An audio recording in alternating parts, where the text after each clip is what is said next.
Hi, I'm Veroni Anderson, the Love Catalyst, and tonight I'm going to have a conversation about perimenopausal because I believe that it is very important. And the reason why I'm doing this is because I didn't know about perimenopausal when it started to happen to me. I didn't know about all these changes that was happening to my body. All I know was that something happened and I just couldn't explain it. Physically, I was a different person. Mentally and emotionally, I was a different person.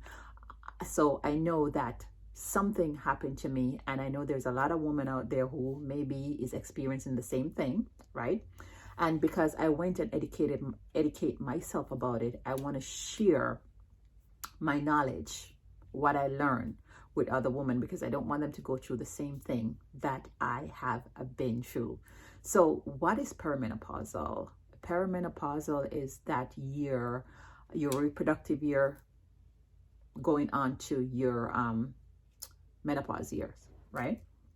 And actually they say that perimenopausal is a decline in your fertility, having a baby. And as you know, after 35, which is when perimenopausal start, I guess that's the general number age where perimenopausal start.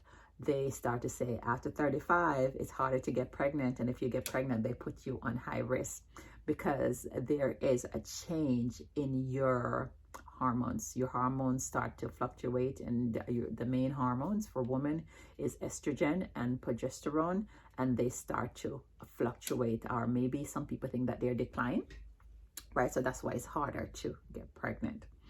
And with those hormone changes, there is just a lot of effect that happen on your body.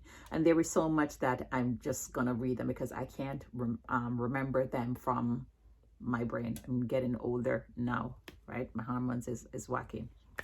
So there is many changes that happen to your body. And it is that sometimes you have missed period, right? Sometimes there is irregular period.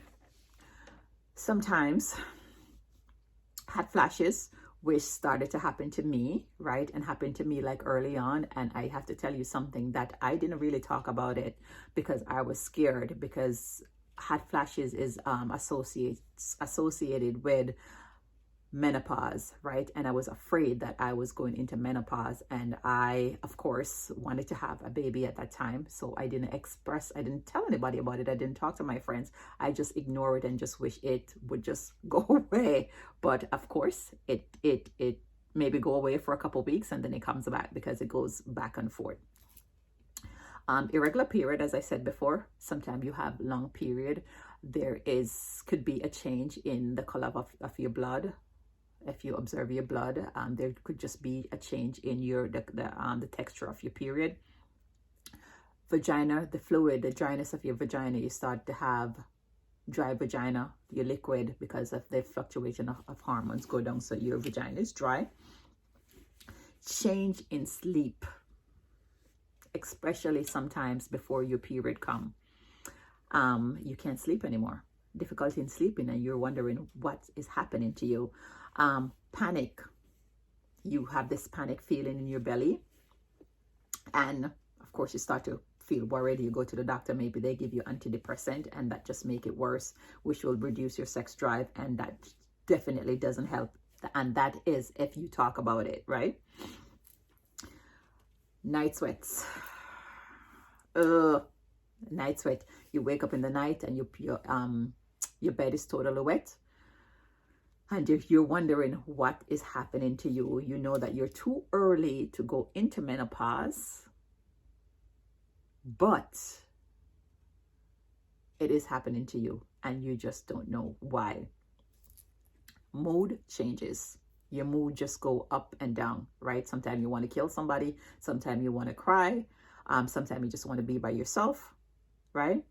And then there is weight gain, headaches. All these different changes is happening to your body, right? And you know you're too young to go through menopause. So what this shit is happening to you is that your hormones is fluctuating, or they're declining.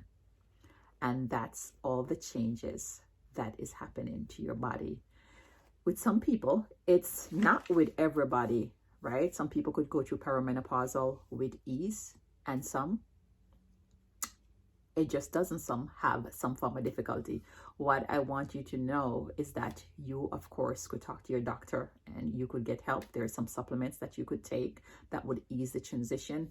The thing is, I don't want you to ignore it, right? Because what's going to happen is that when you hit menopause, it's just going to get worse. Seek help.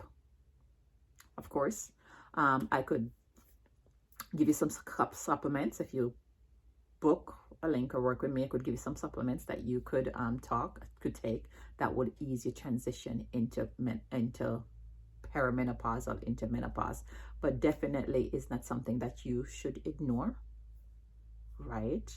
That you should look into it and take it seriously, because with your hormones fluctuating, it definitely affects all area of your life. So when you're going through perimenopausal, and as I said, it could begin at age 35, right? It's not set in stone. What happened is that it doesn't guarantee that you will ovulate every month. And that's why it's harder for people to get pregnant during that stage, because you don't have to ovulate every month. Ovulation, the big O, is so very important, because ovulation helps with progesterone, and progesterone is that feel good hormones that you need, like we need. And because you're going through perimenopausal, it doesn't mean you have to ovulate every month, and that's why it's so much harder for people to get pregnant. But as I said, not a lot of people know about perimenopausal, right? I don't know the terms or what is happening to their body. And as women, we need to get educated. So that is the reason why I want to do this video. So I hope you have some takeaway. If you have some takeaway, please let me know. If you want to ask me some questions, you could comment and we could talk about it further. But I hope you get some takeaway from this video tonight. All right. So perimenopausal start with 35 and up, and it's gonna last for a couple of years until you hit menopause. Thank you guys for watching, and if you get any takeaway or any question that you want to ask, please shoot below. And if you want to share this video for other women, because we need to spread the word. We need to spread the word and educate each other. So share the video to fellow women. We got to spread the word, right? Because we need to be educated about ourselves. Self-knowledge is how we get to know ourselves and to understand who we are as women, and we're dynamic. Bye guys.